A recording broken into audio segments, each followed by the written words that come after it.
नमस्कार दोस्तों। चलिए सुनते हैं जय नंदन की लिखी कहानी सिले हुए ओंठ। चलिए कहानी शुरू करते हैं। बेसेल में 1600 डिग्री सेंटीग्रेड तापक्रम पर पिघला हुआ मोल्टेन यानी कि इस्पात था, जिसे प्लेटफॉर्म के नीचे स्टील ट्रांसफर कार पर रखे बाल्टी में टैपिंग किया जा रहा था। ठीक इसी वक्त ओवरहेड क्रेन के ऊपर से कोई वर्कर ज्वालामुखी से भी तप्त लेडेन में धम्म से गिर पड़ा। कौन था वो अभागा? पूरे शॉप में अफरा तफरी मच गई। विभाग के कई लोग जुट आए, लेकिन कोई कुछ नहीं कर सकता था, चूँकि सभी जानते थे कि वो आदमी गिरते ही ठोस से द्रव में बदलना शुरू हो गया होगा। उस बाल्टी से छिटक कर एक बूंद भी अगर जिस्म पर पड़ जाए तो गोली लगने से भी बुरा घाव बन जाता है। यहाँ तो भरे लेडेन में ही वो बदनसीब गिर पड़ा। डिविजनल मैनेजर सहित इस स्टील मेकिंग विभाग एलडीए शॉप के सारे अधिकारी इकट्ठे हो गए। उनमें खड़े खड़े तुरंत मंत्रणा हुई और एक निश्चय के तहत सभी वर्करों से कहा गया कि वे इसी वक्त कॉन्फ्रेंस रूम में उपस्थित हों। वहाँ हाजिरी ली जाएगी। एक शिफ्ट के लगभग 100 आदमी की भीड़ में सभी लोग अपने अपने नज़दीकी आदमी को ढूंढने में लगे। इस भीड़ में सीनियर मैकेनिक तरुण भी अब तक शामिल हो गया और वो अपने इलेक्ट्रीशियन दोस्त संदीप की टोह लेने लगा। संदीप उसे हठात कहीं नजर नहीं आया, फिर भी उसे ख्याल में लाना अच्छा नहीं लगा कि ऊपर से गिरने वाला उसका दोस्त संदीप ही हो सकता है। ऐसा दुर्भाग्य उसके दोस्त का भी हो सकता है। मौके पर पहले से मौजूद कई वर्करों ने देखा कि महज एक क्षण के लिए लेडेल में जरा सी तड़फड़ाहट हुई और सब कुछ शांत हो गया। जीवन और मृत्यु के बीच सचमुच कितना कम फासला है और जीवन को बचाने में इस शरीर का कवच कितना क्षण भंगुर है। मातम, मायूसी और असमंजस में डूबे लोग कॉन्फ्रेंस रूम पहुँचे। अब तक शॉप के कोने कोने से ए शिफ्ट के लोग जमा हो चुके थे। तरुण की निगाहें लगातार संदीप को ढूंढ रही थीं, लेकिन वो कहीं दिख नहीं रहा था। वहाँ अटेंडेंस की कंप्यूटर शीट मंगाई गई और उसके अनुसार एक एक आदमी की मौजूदगी पर टिक मार्ग लगाया गया। डीएम को ये शक था कि अवकाश ग्रहण उम्र के करीब पहुँचे किसी बूढ़े कर्मचारी ने जानबूझकर अपनी मौत मोल ली होगी। चूँकि कारखाने के भीतर फैटल दुर्घटना की अवस्था में मरे कर्मचारी के किसी वारिस को सहानुभूति आधार पर तत्काल नौकरी देने का प्रावधान अब भी समाप्त करना संभव नहीं हो पाया था। पहले तो आम कर्मचारियों को 25 साल सेवा देने के बाद अपने एक बेटे या दामाद के लिए नौकरी पाने की सुविधा बहाल थी, जिसे अब कंपनियों में वैश्विक प्रतिस्पर्धा शुरू होने के बाद ख़त्म कर दिया गया था। चूँकि अब पुरानी तकनीक पर आधारित ज़्यादा लागत पर कम गुणवत्ता के माल उत्पादित करने वाले शॉप बंद कर दिए गए थे और उनमें काम करने वाले कर्मचारी वॉलंटियरली रिटायर्ड करा दिए गए थे। डीएम की आशंका से अवगत होकर तरुण में एक बेचैनी समा गई। जमाने का ये कितना निर्लज्ज, विद्रूप और भयावह दौर था कि अपनी संतान के अनिश्चित भविष्य को एक अदद नौकरी से नवाजे जाने के लिए अपनी जान तक देनी पड़ जाए। तरुण का अंतःकरण ढेर सारी अकुलताओं से भर उठा। हाजिरी के बाद जो परिणाम सामने आया उससे डीएम का संशय तो गलत साबित हुआ, लेकिन तरुण का संशय एक हृदय द्रावक सच में बदल गया। लेडेल में गिरने वाला वर्कर संदीप ही था, जिसे उसकी आंखें शुरू से ही नदारत पा रही थीं। संदीप बूढ़ा नहीं बल्कि 26-28 बरस का हष्ट पुष्ट नौजवान था। उसने आत्महत्या नहीं की थी, बल्कि ओवरहेड क्रेन की कोई इलेक्ट्रिकल गड़बड़ी ठीक करने के लिए फोरमैन ने उसे ऊपर भेजा था और वहां से वो काम करते हुए गिर पड़ा। फर्श पर गिरा होता फिर भी वो मर तो जाता ही, लेकिन तब उसका छत बिचत पार्थिविक शरीर तो रह जाता, अंतिम संस्कार के लिए और मौत की पुष्टि के लिए। तरुण की आत्मा एकदम बिलख उठी। आज ही शाम को उसे बहन का तिलक चढ़ाने जाना था। तरुण से भी उसने साथ चलने के लिए कह रखा था। सुबह दोनों ने साथ ही कंप्यूटर में हाजिरी के लिए अपने अपने कार्ड पंच किए थे। देह जलने की एक तीव्र गंध पूरे शॉप में फैल गई। कॉन्फ्रेंस हॉल में सबने ये गंध महसूस की और भीतर ही भीतर सभी घुट कर रह गए। लग रहा था जैसे भी किसी शमशान में चिता के पास बैठे हों। तरुण के भीतर इस गंध ने एक हाहाकार मचा दिया था। लगा वो फफक कर रो पड़ेगा। उसकी आंखें पसीज गईं। डीएम ने सबको संबोधित किया। दोस्तों, संदीप एक मेहनती और काफ़ी अनुभवी इलेक्ट्रीशियन था। इस सदमे से मुझे गहरा धक्का पहुंचा है। मैंने तो सोचा था कि कोई रिटायरिंग एज वर्कर जानबूझकर मरा है। संदीप जैसा डायनेमिक और स्मार्ट लड़के के बारे में तो मैंने सोचा भी नहीं था, लेकिन होने पर अख्तियार ही किसका है। हमें अब एक बड़ी चुनौती का सामना करना है। डीएम ने कुछ देर के लिए विराम लिया। सबके चेहरे पर अगले वाक्य की उत्सुकता टंग गई। उसने आगे कहा, आप सबको मालूम है कि ISO 1002 प्रमाण पत्र हासिल करने के लिए पिछले 1 साल से हमारी तैयारी चल रही है। आप इससे भी अवगत होंगे कि अंकेक्षण करने वाली टीम यहाँ आई हुई है और हमारे डॉक्यूमेंटेशन सिस्टम की ऑडिट कर रही है। कभी भी वो टीम शॉप फ्लोर में आकर आप लोगों से भी कोई सवाल कर सकती है। आज इस दुख की घड़ी में मेरा ये सब कहना अटपटा लग रहा होगा। डीएम ने रुककर सबके उदास चेहरे की प्रतिक्रिया देखी और आगे कहने लगा, लेकिन इस हादसे के कारण जो परिस्थितियां बन गई हैं, उसी के मद्देनज़र ये सब कहना ज़्यादा ज़रूरी हो गया है। आपको बताया जा चुका है, फिर भी मैं ख़ास तौर पर आज एक बार और दोहराना चाहता हूँ कि ISO 1002 का विस्तरीय गुणवत्ता प्रमाण पत्र हमें नहीं मिला तो हमारा बनाया हुआ माल कोई नहीं खरीदेगा और दुनिया के सामने हमें कोई तवज्जो नहीं देगा। परिणाम ये होगा कि हमारा ये विभाग बंद हो जाएगा और सबका भविष्य मुश्किलों में फंस जाएगा। डीएम ने तनिक रुककर कर्मचारियों के चेहरे पर उभर आई चिंता को देखा और अपना वाक जारी रखा। उस ऑडिट टीम को अगर मालूम हो गया कि इतनी बड़ी दुर्घटना यहाँ हो गई है तो हमारे प्रति उनका इम्प्रेशन डगमगा सकता है और वे नेगेटिव रिमार्क कर सकते हैं। इस शोकाकुल अवस्था में मुझे ये सब कहते हुए बिल्कुल अच्छा नहीं लग रहा, लेकिन क्या करूं? आखिर जो छोड़कर चले जाते हैं उसके परिजन भी उसके गम में अपनी ज़िंदगी रोक नहीं देते। फ्रेंड्स, आपको ज़रूर बुरा और नागवार लगेगा सुनकर, लेकिन हमें ये करना होगा।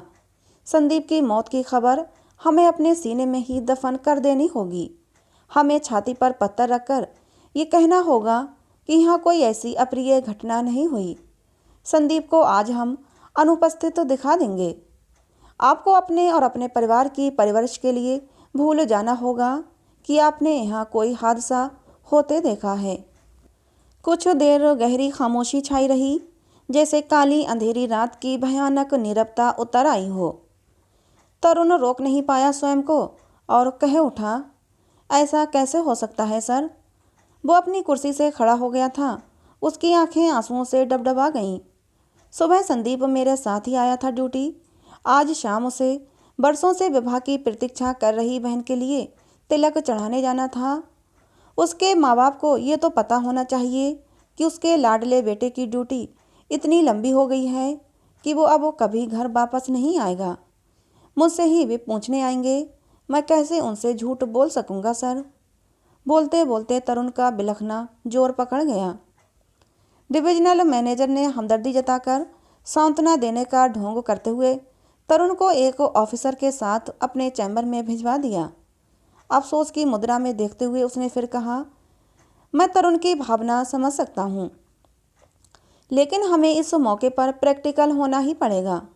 मैं नहीं समझता कि उसके परिवार के 4-5 जनों को संतुष्ट करने के लिए यहाँ काम करने वाले 400 आदमियों को जोखिम उठाना चाहिए।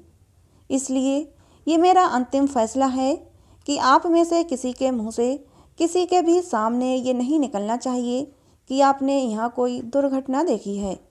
इसी में सबकी खैर है। ठीक है, अब आप लोग जा सकते हैं।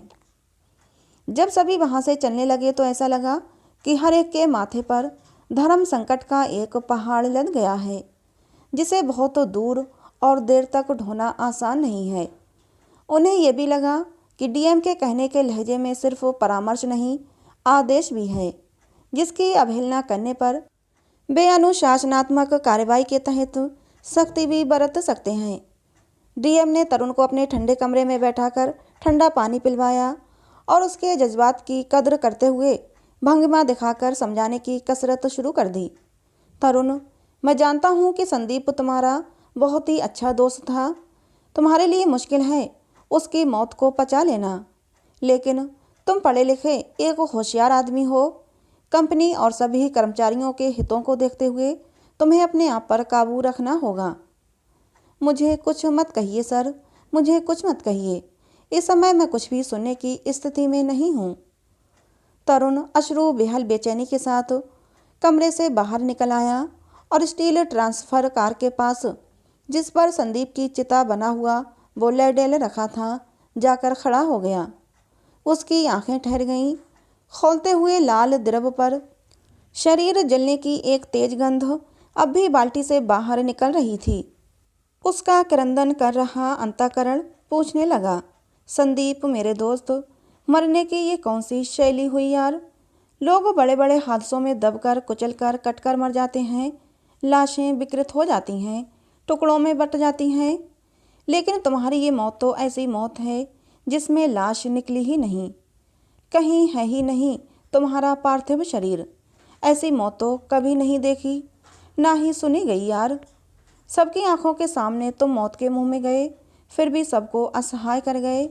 कुछ भी करने की किसी के पास कोई युक्ति नहीं थी।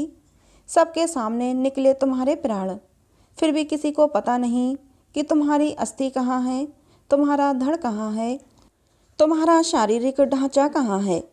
ऐसा लगता है तुम कभी थे ही नहीं, कभी हो ही नहीं। तुम थे इसका प्रमाण तो है, लेकिन अब तुम नहीं हो। इसे हम कैसे प्रमाणित करें संदीप? पिछले सप्ताह ही मैंने तुम्हें टोका था।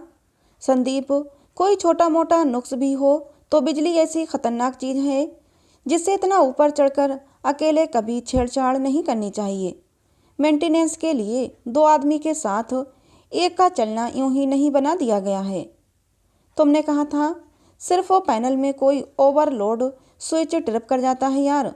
फोरमैन घोंचू मुझे इस काम के लिए अकेले हाँक देता है। तुम तो जानते हो कि वो मुझसे कुछ ज़्यादा ही मोहब्बत करता है। मैं ऐसा लल्लू हूँ कि मुझे इनकार करना आता ही नहीं। अब मैं किससे पूछूं संदीप कि आज डीएम तुम्हारी मौत की खबर देने से मना कर रहा है और मैं कैसे इनकार करूं? तरुण गहरे अंतर्द्वंद में निमग्न था।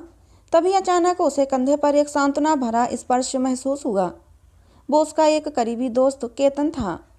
केतन ने कहा, आओ चलें तरुण, रुक कर भी कुछ पा ना सकोगे यार। पीछे विभाग के अन्य अधिकारी प्रबंधकीय रौब में उसे घूर रहे थे। उसकी मुद्रा सख्त और तनी हुई थी, जैसे वे धमका रहे हों कि बहुत तो नौटंकी हो गई, शराफत से नहीं मानोगे तो हमें टेढ़ा बनना भी आता है। कुछ ही देर बाद देखा गया कि स्टील ट्रांसफर कार पर से लैडेल ओवरहेड क्रेन उठाया जाने लगा था। तरुण हैरानी से देखने लगा कि आखिर क्या करने वाले हैं ये लोग। इस चिता में बदले हुए अजूबे कॉम्बिनेशन से बने इस मोल्टेन स्टील का क्रेन से उसे ले जाकर 1600 डिग्री सेंटीग्रेड पर गर्म बेसेल में दोबारा हीट करने के लिए उंडेल डाला। अब संदीप के जिस्म की बची खुची गांठें भी पिघलकर तरल बन जाएंगी। इस चरम दुर्गति पर संदीप भी कातर हो उठा। उसकी आत्मा चीत्कार उठी, हाय संदीप, तुम्हारा जिस्म अब पूरी तरह से इस बात में एकाकार हो गया। मतलब अब तुम पुल बन जाओगे, रेल की पटरी बन जाओगे, डब्बे बन जाओगे, जहाज बन जाओगे, कूलर, फ्रिज, गैंता, कुदाल, पाइप, खंबे, छुरी, चाकू, बंदूक, रिवॉल्वर, तोपखाना और पता नहीं किस किस चीज़ में रूपांतरित हो जाओगे। लेकिन नहीं ढलोगे तो फिर से आदमी में, और आदमी में ही नहीं ढलोगे तो अपनी नवी विवाहिता के सुहाग, बूढ़े कृषकाय पिता की लाठी और शादी की उम्र पार कर रही अपनी कुंवारी बहन की राखी से तुम्हारा कोई संबंध नहीं रह जाएगा। आज भले ही आदमी की कीमत इस्पात से सस्ती हो गई है, लेकिन इस्पात बनाने वाली कंपनी आदमी नहीं बना सकती मेरे दोस्त।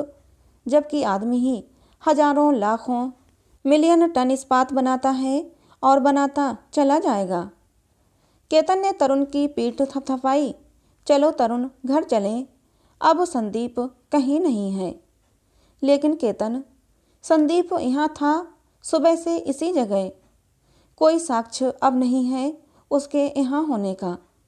कंप्यूटर है, यहाँ के दर्जनों लोग हैं, मैं हूँ। कंप्यूटर में उसकी हाजिरी थी, अब नहीं है।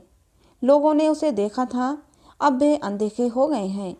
एक तुम हो, तुम्हें भी अब तय करना है कि ज़्यादा ज़रूरी क्या है, संदीप की मृत्यु का पर्दाफाश करना या नौकरी की सांस कायम रखना। संदीप के पिता इसी कारखाने से रिटायर वर्कर थे। कई दिनों तक वे संदीप के लापता होने की टोह लेते रहे। तरुण से भी कई बार मिले। सबके चेहरों पर चढ़े मुखौटे की परख कर लेने में उन्हें कोई दिक्कत नहीं हुई। तरुण अपने झूठ पर एक मर्मांतक तकलीफ से जूझता रहा। अंततः उसने कुछ तय किया और एक शाम उसके कदम संदीप के घर की तरफ बढ़ते चले गए। रास्ते में ही संदीप के पिता मिल गए, एक मातम से घिरे हुए, हताश, उदास। तरुण ने कहा, मैं आपके ही घर जा रहा था। बूढ़े ने ताज्जुब से निहारा। तुम क्यों तकलीफ कर रहे थे? मैं तो आ ही रहा था तुम्हारे घर, तुम्हारी चुप्पी को सुनने, तुम्हारी बदहवासी को पढ़ने। उसकी बेचारगी को भांपते हुए उन्होंने आगे कहा, आज से 20-25 साल पहले मजदूरों में इतनी आग और एकता हुआ करती थी कि किसी भी बेईमानी एवं नाइंसाफ़ी के खिलाफ लोग एक साथ आंदोलन करने पर उतारू हो जाते थे। जबकि उस समय पराया लोग गहन अभावों और मुश्किलों में जीने को बाध्य थे। तनिक रुककर उन्होंने तरुण की खामोशी की नब्ज टटोली, फिर कहा, आज लोगों के पास साधन हैं, सुविधाएं हैं, फिर भी इनकी मानसिकता इतनी तटस्थ और नपुंसक हो गई है कि कंपनी के अंदर या बाहर किसी भी नाजायज़ बात पर होंठों फड़फड़ाने की भी हिम्मत नहीं रह गई। वे जरा रुके और अपनी लय फिर पकड़ ली। मेरे एक साथी का हाथ कट गया था। प्रबंधन उसकी असावधानी बताकर मुआवजा देने से आनाकानी करने लगा था। उसे हक दिलाने के लिए विभाग के सारे कारीगरों ने काम करना बंद कर दिया था। विकास के रास्ते में असहमति का होना बहुत ज़रूरी है और इस असहमति को व्यक्त करने का मादा न हो तो समझ लेना चाहिए कि बहुत बुरे दिन आने वाले हैं। तरुण की आंखें संदीप के पिता के तात्पर्य टटोलती हुई विस्फारित होती जा रही थीं। वे कुछ देर के लिए चुप हो गए और फिर उनका गला भर आया। आंखों से आंसू की कई बूंदें टप टप टपक पड़ी। लरजते स्वर में उन्होंने कहा, तरुण, 7 दिन हो गए, तुम्हारे होंठों से एक लफ्ज तक नहीं फिसला। तुम्हारे भीतर जो एक द्वंद्व चल रहा है उसे मैं समझ सकता हूँ बेटे। संदीप तुम्हारा जिगरी दोस्त था, इसलिए पुष्टि तो तुम्हें ही करनी होगी। तुम बोलोगे तभी मैं इसे अंतिम सच मानूंगा। लैडेल में जो आदमी गिरकर पूरी तरह ख़त्म हो गया वो मेरा बेटा संदीप ही था ना? बोलो तरुण, बोलो, संदीप ही था ना वो? तरुण ने खुद को रोक न सका और उनके गले से लिपटकर फपक पड़ा। हाँ अंकल, हाँ, वो अभागा संदीप ही था, आपका बेटा संदीप, मेरा दोस्त संदीप। मुझे माफ़ कर दीजिए अंकल, मैं तो संदीप से भी अभागा हूँ और उससे भी ज़्यादा मरा हुआ कि उसके मरने की खबर तक देने की प्राण शक्ति जुटा ना सका। संदीप के पिता उसकी पीठ थपथपाते रहे और वो जारो कतार रोता रहा। तो दोस्तों, ये ऐसी कहानी थी जिसे सुनकर किसी की भी आंखों से आंसू आ सकते हैं। बहुत ही मर्म स्पर्शी कहानी थी जिसे लिखा था जय नंदन जी ने। कहानी आपको कैसी लगी ज़रूर बताना। अच्छी लगी हो तो प्लीज़ इसे एक लाइक और चैनल को सब्सक्राइब जरूर कर लेना। मिलते हैं अगली किसी नई